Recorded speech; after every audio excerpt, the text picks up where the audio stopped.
அது எல்லாம் 200 கோடி சம்பாதித்து விட்டு நான் அரசியல் கட்சி எவன்டா கூப்பிட்டா உன்ன? யார் கூப்பிட்டது உன்ன? இங்க நீ வந்து கட்சி ஆரம்பிச்சன யாரா தவம் இருந்தாங்களா? பெரிய போராட்டம் நடத்தினாங்களா? அட உங்க கட்சிக்கார போராட்டம் நடத்தினாடா. ரோட்டில் போறவனெல்லாம் தமிழ்நாட்டில் கட்சி துவங்கி திமுகவை எதிர்ப்பதாக மதுரவாயல் திமுக எம்எல்ஏ கணபதி தாவேக தலைவர் விஜயை ஒருமையில் தாக்கி பேசியுள்ளது பரபரப்பை ஏற்படுத்தியுள்ளது.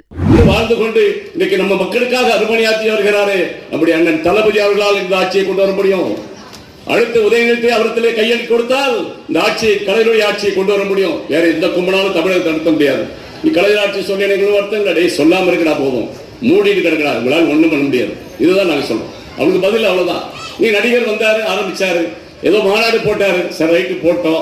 இந்த தமிழகத்தில் ஜனநாயக இயக்கம் யாருனாலும் கட்சி ஆரம்பிக்கலாம், யாருனாலும் போடலாம். ரோட்ல போற கூட நான் ஒரு கட்சி வச்சுக்கிறேன். அந்த மாதிரி லெட்டர் படி கட்சி தமிழ்நாட்டில் நிறைய இருக்கு.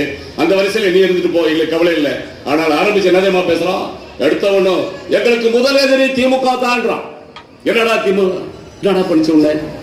நீ என்னடா பண்ண? தமிழ்நாட்டில் நடிச்ச ஒரு படத்துக்கு 200 கோடி வாங்கின, சரி முன்னாடியது இங்க எல்லாம் இருக்கிறோம், அவங்க தொழில் செய்யறோம், சம்பாதிக்கிறோம், அவங்களுடைய திறமைக்கேற்ற வருவாய்.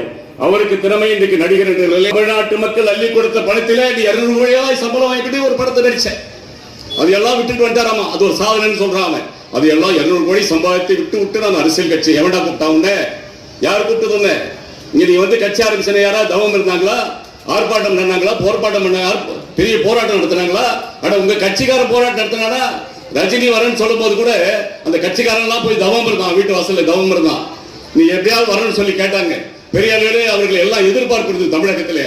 ஆனால் இன்னைக்கு விஜய் வருகிற போது யார் அழைத்து நீ வந்தாய்? நீ திட்டம் போட்டாய். எதற்காக திட்டம் போட்டாய்? உன்னுடைய தனிப்பட்ட விஷயத்துக்காக நீ திட்டம் போட்டிருக்கிறாய். தமிழகத்திலே திமுக தான் எதிரி, நம்முடைய எதிரி என்று நீங்க அறிவிக்கிறாய். இன்றைக்கு பிஜேபி இருக்குதா? அண்ணா திமுக பெரிய சாதனை பண்ணிச்சா? ஊழல் பண்ணலையா? எத்தனை அமைச்சர் மீது ஊழல் வழக்கு இருக்குது? அவர்கள் எல்லாம் உனக்கு கண்டுக்கு தெரியலையா? பாட்டாளி மக்கள் கட்சி பத்தி பேசுறதுக்கு வந்து அருகதை இல்லையா? அன்புமணி அவர்களுடைய மீது எத்தனை வழக்குகள் மத்தியில் இருக்கிறது தெரியாதா? இதையெல்லாம் பார்க்காமல் திமுக தான் ஊழல் கட்சி, திமுக தான்.